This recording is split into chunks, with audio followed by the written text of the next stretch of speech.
Hi, everybody. Welcome to The Right Side. Thank you very much. The Right Side with Doug Billings, now upon you and talking about subscribing to YouTube. Please make sure.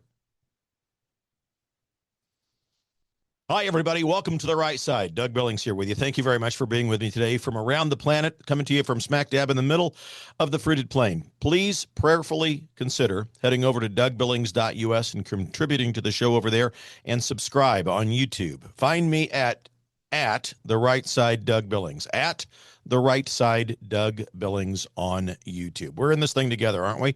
You better believe it. So I was looking at several completely different news stories, and I found myself thinking, why does this all feel so familiar today? What are we experiencing that feels so like we've been here before? Not the stories themselves, just the feeling, the mood that's out there. And it's not just in America.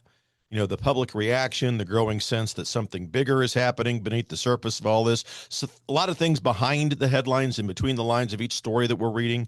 And the more that I thought about it this morning, the more that I was reminded of something that I learned a long time ago in corporate America. One of the most dangerous moments for any organization is when the people at the top become convinced that they're smarter than the people that they serve. And maybe that sounds harsh, but as the VP of Human Resources in corporate America, I saw it all of the time. Servant leadership was often forgotten about. They did not, the leaders of these corporations didn't view themselves as servant leaders. And it might sound harsh to some, but stay with me here because I've seen this happen. A leadership team doesn't,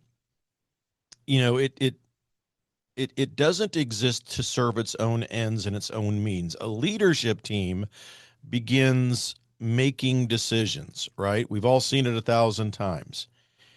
The first decisions, well-intended. The people inside the organization start raising concerns about the decisions. They want to engage in a dialogue. Nothing dramatic, just concerns, questions, observations. And the people on the ground begin noticing that the leadership isn't seeing. It's not seeing things. But instead of listening, then the leadership team starts explaining. That's the crux right there.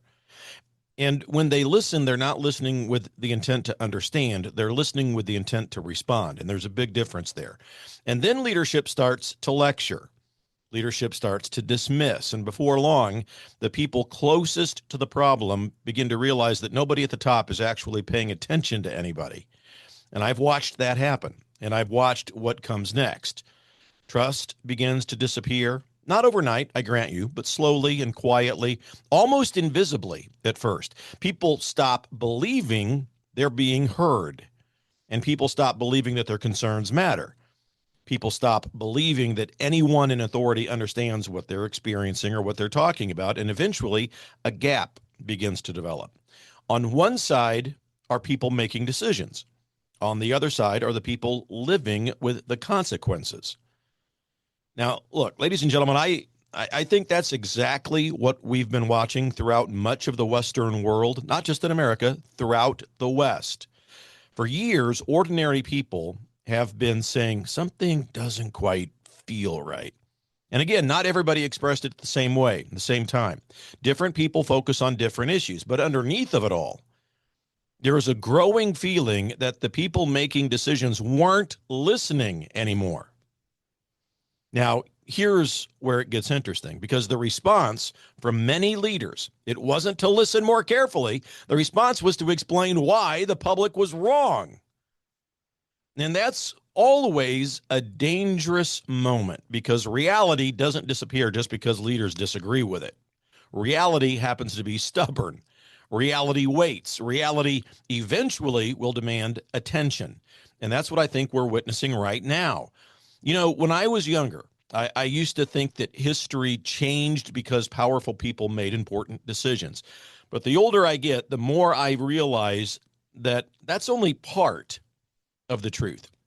And when I'm a lover of history, and history often changes because ordinary people like you finally reach a point where they're no longer willing to ignore what they're seeing with their own eyes. Now think about that.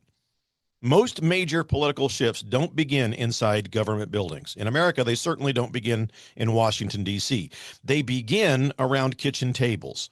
They begin in conversations between neighbors, and they begin when people start saying things like, am I the only one noticing this?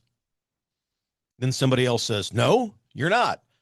I've been thinking the same thing. And before long, what seemed like an isolated concern turns out to be shared by millions of people. You see this on social media all the time. I think that's where we are right now. And I think that's why so many of us, when we look at today's political battles, they seem larger than the issues themselves. Because the battles aren't really about individual issues. The battles are about whether ordinary citizens still have a voice, plain and simple. We saw this in Kansas when the so-called Republican, he's really a rhino, and I probably shouldn't say his name because that might be indiscreet, Ty Masterson. He's the president of the Senate in Kansas. He's running for governor, and he did the same thing.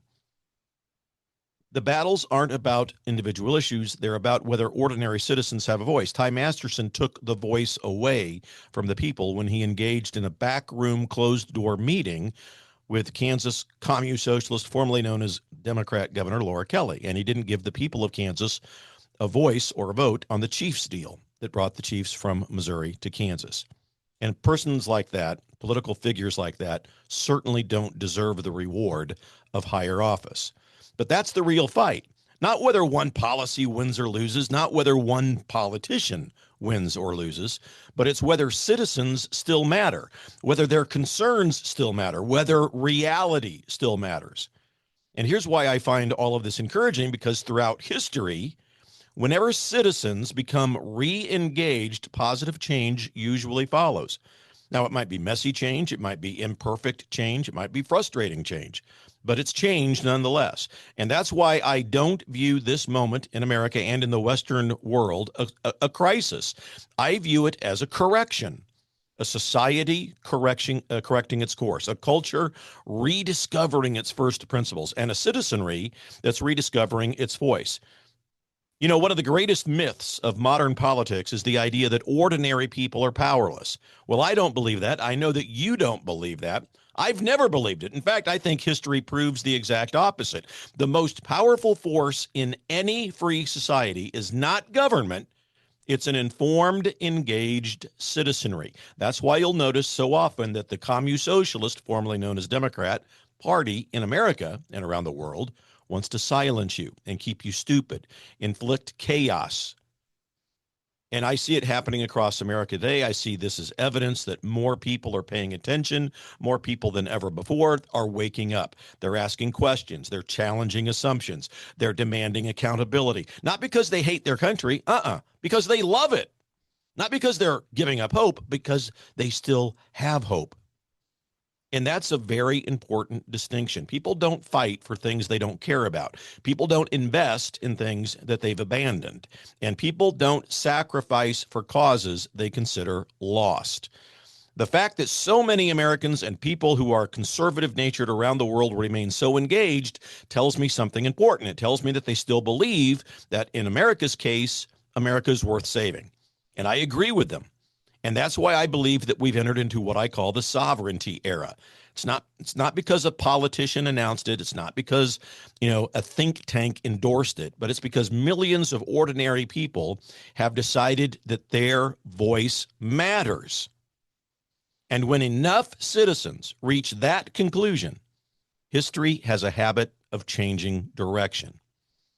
So, my friends, I think that's exactly what's happening right now. I really do. And I think that the best days of America are still ahead. I think I see great days for Europe. You're beginning to realize it. You've got a long road ahead.